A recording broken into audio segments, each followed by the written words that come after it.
If a person believes that they're not lovable, that nobody really loves them, not even your mom, would they feel good or would they feel bad? That's when it all happened for me. I felt bad. I didn't that's when it was like, I just was always feeling uncomfortable in my own skin. My mind would be racing. How many people know what that's like, when your mind won't shut up and it just continually worrying and telling you bad stuff about yourself or someone? You can't shut it up. And then what happened was I was really good in music. I skipped a grade, and I was in the, and then I went to this, I had to go to this school in Belleville, and they thought I was so talented. They put me in a second music class where I would play the tuba, one grade higher, and then they were teaching me a new instrument, and which was the upright bass. And I decided to buy myself a little bass guitar with my paper route money. And I didn't like the color of it, so I put some paint and varnish remover off to get off the color of it.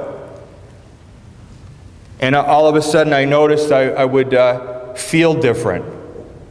The fumes were burning out my brain cells. That's what they were doing. And so in other words, my mind, that was like, I hate my mom, I hate this school, I hate how many of you know people that have minds that like that? Just can't, maybe yourself. Right? You just can't stop it. You can't stop it. I hate myself. I hate my life. I hate my mom. I hate my brother. I hate this place. I hate this farm. I hate this school. And then all of a sudden, this paint and varnish remover gives me a headache, but it shuts up my mind.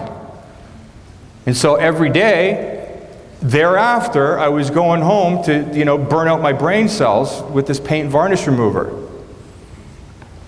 And what happens when a person starts to get addicted to something, especially drugs and sugar and bread? Man, that's one of the hard things I'm still dealing with. It's a progressive thing. I don't got it all worked out. I ran the Waterloo Marathon 2 days ago with this weight. I mean, it hurts when you run a marathon with any kind of weight, but to have this on you, it really hurts. But it's back to what I was saying. Anything, like even the sugar could be a drug. So here's the thing. What would happen is when I'm doing this paint and varnish remover, as soon as I do this thing, if my mind was making me feel really bad because of the bad thoughts that I had going on, can I click? Let me click the next slide. I think I got a second slide I might use here. Yeah, thoughts cause feelings. That's a good one. So if my mind is constantly thinking bad thoughts about everything, it's making me feel how? The same, bad. And then I do the paint and varnish remover, and it stops my mind, and then it makes me feel what? Temporarily, I mean. It makes me feel a little bit more comfortable, a little bit good. And then when the drug wears off, how do I feel? Worse.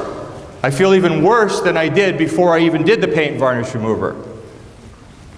How many people know people like that? They're addicted to something, whether it's cigarettes, it's weed, it's whatever, and they're really awesome to be with when they're doing their thing maybe, and then when they run out of it, they turn nasty. Right? That's what happens. Some people call that withdrawal.